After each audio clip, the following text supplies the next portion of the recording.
दोस्तों यदि आप किसी भी कॉम्पिटिटिव एग्जाम की तैयारी कर रहे हैं, चाहे वो बिहार एसएससी को हो, रेलवे को हो, बीपीएससी शिक्षक भर्ती का हो, एसएससी हो या कोई भी अदर एग्जाम हो, सभी एग्जाम में अब एनसीईआरटी का जो है क्वेश्चन पूछा जाता है। तो एनसीईआरटी का निचोड़ 2025 के लिए आपके लिए लेकर के आए हैं और ये विज्ञान का है, क्लास 6 to 10th का है। और ये जो एसके जासर का एनसीईआरटी बुक है, इसी का जो है निचोड़ करके इस बुक में से भी सबसे ज़्यादा इम्पोर्टेंट जो क्वेश्चन है वो वन लाइनर और चित्र के साथ इसके साथ साथ सारे क्वेश्चन को लेकर के आए हैं। तो चलिए लेकर चलते हैं डायरेक्ट क्वेश्चन पे।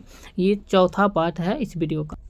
तो यहाँ से है देख सकते हैं और इतना इम्पोर्टेंट ये क्वेश्चन है, आप सोच सकते हैं 396 पेज नंबर उस बुक में था, उसमें से टोटल 42 पेज को चुन करके लिया गया है, 42 पेज बनाया गया है सारे इम्पोर्टेंट क्वेश्चन को निचोड़ करके। तो आपके लिए बहुत इंपॉर्टेंट है, कोई भी एग्जाम की तैयारी कर रहे हैं। तो चलिए क्वेश्चन यहाँ से देख सकते हैं। आपको बता दें कि हम लोग प्राणियों में पोषण 6वां क्लास का जो है, क्लास 6 का 6वां क्लास का जो है प्राणियों में पोषण चैप्टर को हम लोग अमाशय तक पढ़ चुके थे। उससे आगे के क्वेश्चन यहाँ पर देख सकते हैं, वन लाइनर, थ्योरी और एमसीक्यू जो बनता होगा वो भी सारा क्वेश्चन आपको मिलने वाला है। तो अब जानते हैं छोटी आंत के बारे में। छोटी आंत के बारे में, छोटी आंत जो है इसमें भोजन का पूर्ण पाचन एवं विल्ली द्वारा अवशोषण होता है। पूर्ण पाचन होता है छोटी आंत में भोजन का, और विल्ली के द्वारा जो है अवशोषण भी होता है वहाँ पे। छोटी आंत में अग्नाशय एवं यकृत से स्रावित रस भोजन में मिलता है छोटी आंत में जाने के बाद, और यह पाचन तंत्र का सबसे बड़ा भाग है। छोटी आंत जो है ये पाचन तंत्र का सबसे बड़ा भाग होता है। और ये छोटी आंत के 3 भाग होते हैं, ड्यूडेनम, जेजुलम और इलियम। छोटी आंत जो होते हैं इसके 3 भाग होते हैं, ड्यूडेनम और इसके बाद जो है देख सकते हैं ड्यूडेनम, जेजुलम और इलियम। ये जो है इस तरीके से 3 भाग होते हैं छोटी आंत के। ड्यूडेनम अमाशय से जुड़ा होता है, और जेजुलम में जो है किसी भी प्रकार का पाचन नहीं होता है, लेकिन इलियम में विल्ली या दीर्घरोम होता है जो आंत के क्षेत्र को घटा या बढ़ा करता है, इन्हें घटा और बढ़ा सकता है। आगे बात करें तो इम्पोर्टेंट पॉइंट है कि विल्ली में पतली पतली नलियां होती है जिन्हें मूल रोम कहा जाता है, और इन्हीं के द्वारा जो है अवशोषण होता है, इन्हीं के द्वारा अवशोषण होता है। और वसा का पाचन सर्वप्रथम छोटी आंत में होता है। वसा जो होता है इसका सबसे पहले जो पाचन की क्रिया होता है ये छोटी आंत में होता है।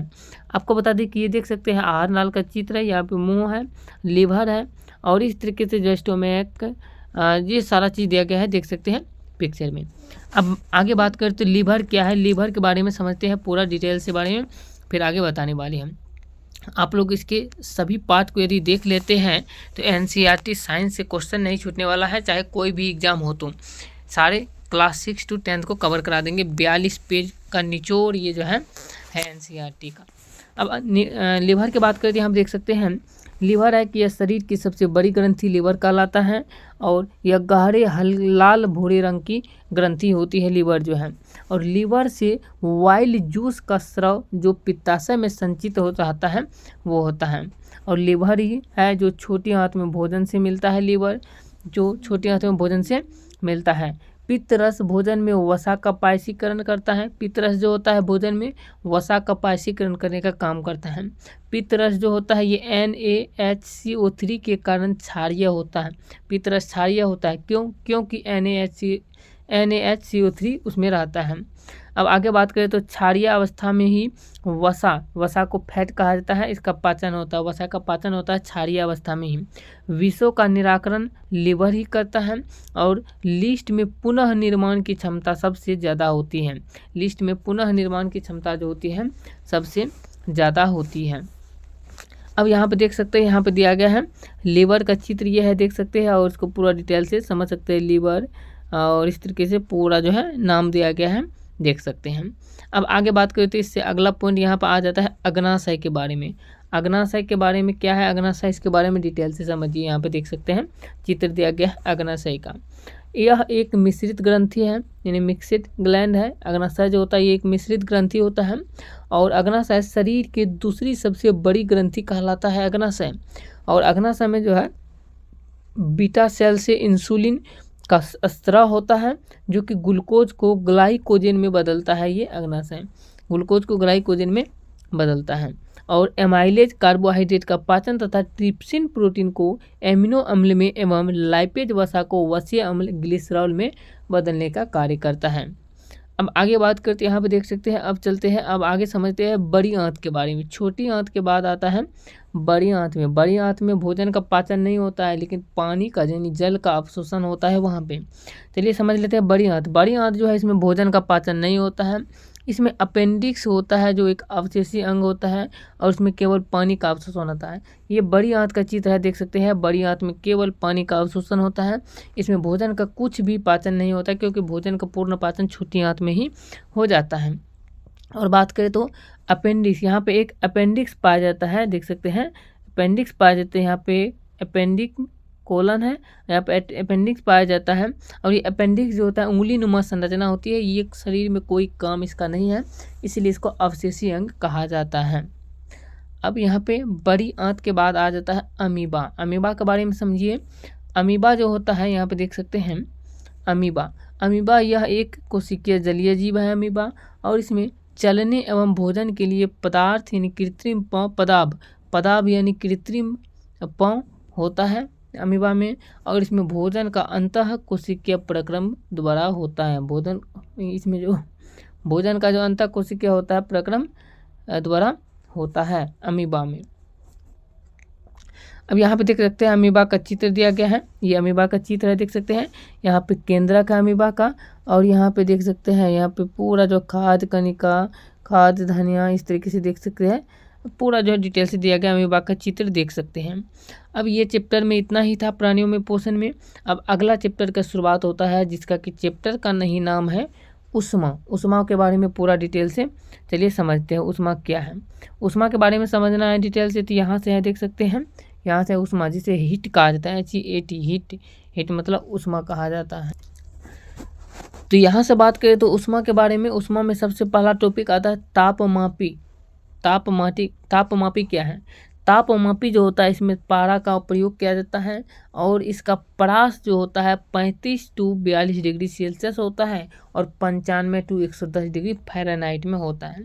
मानव शरीर का तापमान बोले तो 37 डिग्री सेल्सियस में होता है, 98.6 डिग्री फ़ारेनहाइट में होता है मानव शरीर का तापमान। और बात करें तो पारा विषैला होने के कारण इसमें ग्लेस्टीन का प्रयोग किया जाता है। पारा जो होता है थर्मामीटर में, पारा के यहाँ पे देख सकते हैं, इसमें थर्मामीटर के अंदर में पारा उपस्थित रहता है, यही होता है। बात करें तो प्रयोगशाला तापमापी का परास जो होता है ये -10 से 110 डिग्री सेल्सियस होता है तापमापी का। अब आगे बात करते हैं उष्मीय प्रक्रम और उसका कार्य के बारे में। उष्मीय प्रक्रम कुछ है और उसका कार्य क्या है वो समझ जाते हैं। उष्मीय प्रक्रम की बात करें तो चालन जो होता है ये बिना अणु के गति द्वारा उष्मा का स्थानांतरण चालन कहलाता है। बिना अणु के गति द्वारा उष्मा का स्थानांतरण जो होता है ये चालन कहलाता है, और अणुओं के गति द्वारा उष्मा का स्थानांतरण संवहन कहलाता है। और बिना माध्यम के उष्मा का स्थानांतरण जो है ये विकिरण के द्वारा होता है। बिना माध्यम के उष्मा का स्थानांतरण विकिरण द्वारा। ये भी इस चैप्टर में था। अब अगला चैप्टर शुरू हो जाता है अम्ल, क्षार और लवण। अम्ल, क्षार और लवण के बारे में अगला चैप्टर शुरू हो जाता है, यानी एसिड, बेस और सॉल्ट। ये इस तरीके से शुरू होता है चैप्टर का नाम। अब इसमें बात करें तो कुछ महत्वपूर्ण अम्ल है और क्षार है, ये किसमें कौन सा अम्ल पाया जाता है उसको समझ लेते हैं।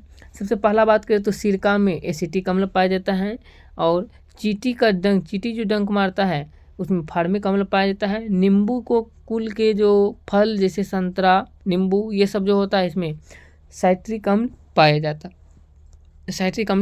है। अब आगे बात करते हैं, यहाँ पे और कुछ अम्ल दिया गया है, देख सकते हैं। जैसे दही में लैक्टिक अम्ल पाया जाता है, पालक में ऑक्सैलिक अम्ल पाया जाता है, और इसके साथ साथ आंवला, सिट्रस फल, ये सब में जो है एस्कॉर्बिक अम्ल पाया जाता है। इमली में, अंगूर में और कच्चे आम में जो है टार्टरिक अम्ल पाए जाते हैं। और ऊपर बताए गए सभी अम्ल जो होता है ये प्राकृतिक अवस्था में पाया जाता है, जो भी अभी नाम बताए सारा अम्ल जो होता है। और अब जान लेते हैं क्षारक का नाम और किस में पाया जाता है। क्षारक का बात करें तो चूने का जो पानी होता है उसमें कैल्शियम हाइड्रोक्साइड पाया जाता है। खिड़की के कांच इत्यादि साफ करने के लिए उपयुक्त मार्जक जो होता है उसमें अमोनियम हाइड्रोक्साइड पाया जाता है। साबुन जो होता है इसमें पोटेशियम हाइड्रोक्साइड या सोडियम हाइड्रोक्साइड पाया जाता है। दूधिया मैग्नीशियम, जिसे मिल्क ऑफ मैग्नीशियम भी कहा जाता है, प्रति अम्ल जो होता है ये मैग्नीशियम हाइड्रोक्साइड इसमें पाया जाता है। अब आगे बात करें तो अगला चैप्टर, इसी चैप्टर में जो है अम्ल क्षार लवण में आ जाता है। लवण के बारे में समझते हैं, लवण क्या है, जिसे साल्ट कहा जाता है। अब बात करें तो अम्ल और क्षार जब अभिक्रिया करते हैं तो लवण और जल का निर्माण करते हैं, और यदि अम्ल और धातु अभिक्रिया करते हैं तो लवण और हाइड्रोजन का निर्माण करते हैं। इसी के साथ साथ यदि अम्ल और धातु ऑक्साइड अभिक्रिया करता है तो लवण और जल ही बनाता है। 1 नंबर 2 नंबर सेम ही है। अब आगे समझते हैं अम्ल क्षार सूचक। अम्ल क्षार सूचक क्या है, जैसे लिटमस पत्र जो होता है, अगर लिटमस पत्र पे लाल रंग दिया जाए तो ये नीला कर देता है, यानी जो है लिटमस जो है लाल रंग को नीला कर देता है, और मिथाइल ऑरेंज जो है ये लाल रंग को पीला कर देता है। फिनेप्थलीन जो है ये रंगहीन होता है और गुलाबी रंग बना देता है। गुड़हल का फूल जो होता है ये गुलाबी रंग होता है, हरा रंग बन जाता है क्षार में। और हल्दी जो होता है ये अम्ल में पीला रंग और क्षार में लाल रंग देता है, हल्दी जो होता है। अब आगे समझ सकते हैं, यहाँ पे इसी से यहीं से देख सकते हैं, यहाँ पे अम्ल क्षार सूचक के बाद आता है 1 लाइनर क्वेश्चन कि फिनोल्फथेलिन अम्ल एवं लवण के साथ कोई रंग नहीं देता है, और चींटी के डंक से उपचार में सोडा अथवा केलामाइल का प्रयोग किया जाता है। आगे बात करें तो लिटमस जो होता है ये गुड़हल का फूल, हल्दी, परतूनिया का पत्ता सभी प्राकृतिक सूचक है। तो मिथाइल ऑरेंज और फिनेप्थलीन जो है ये कृत्रिम सूचक है, क्योंकि ये मानव के द्वारा बनाया गया है। आगे बात करें तो उदासीनीकरण अभिक्रिया, अवक्षेपण अभिक्रिया और द्विविस्थापन अभिक्रिया का उदाहरण है ये जो है उदासीनीकरण अभिक्रिया। और लिटमस पत्र लाइकेन के पौधा से प्राप्त किया जाता है, जिसका रंग जो होता है बैगनी या माव या नीलसोन रंग होता है लिटमस पत्र का जो होता है। अम्ल को तनु करने के लिए अम्ल में पानी नहीं मिलाया जाता है, और पानी में अम्ल मिलाया जाता है। अगर 1 गिलास पानी है, इसमें धीरे धीरे अम्ल को मिलाया जाता है, फिर उसको मिक्सचर किया जाता है। एकाएक अम्ल डाल करके फिर ऊपर से पानी नहीं डाला जाता है, इसको भी याद रखना है। अब आगे बात करें तो अगला चैप्टर शुरू हो जाता है। यहाँ आप देख सकते हैं भौतिक एवं रासायनिक परिवर्तन, ये चैप्टर को नेक्स्ट वीडियो में कवर करने वाले हैं। ये वीडियो कैसा लगा आप लोग कमेंट करके बताइए, अगर अच्छा लगा तो वीडियो को लाइक कीजिए। मिलते हैं नेक्स्ट वीडियो में इसका अगला पार्ट लेकर के। जय हिंद।